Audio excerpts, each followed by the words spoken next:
özüm aldı canım. Elden gedib taptavanım. Sənə qurban mənim canım. Yar bizə qonaq gələcək balam.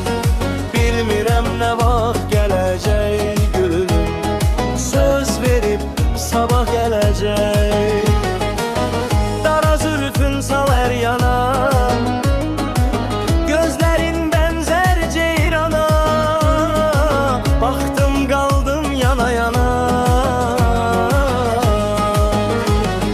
Yar bizə qonaq gələcək balam.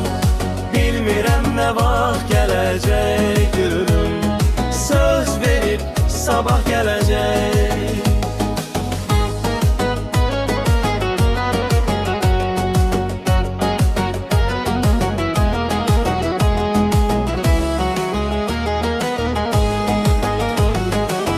Şamamalar xallı xallı.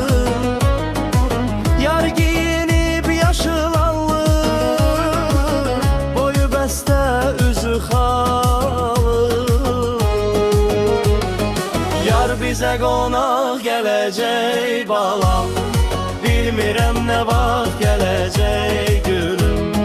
Söz verib sabah gələcək. Piyalələri rəfdədir.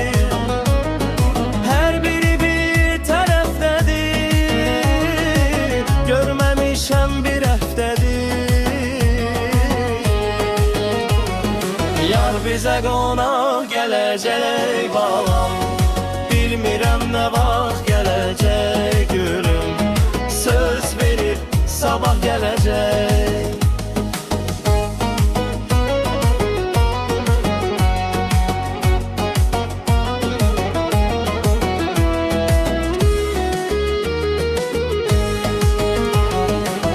Bizə qonaq gələcək balam.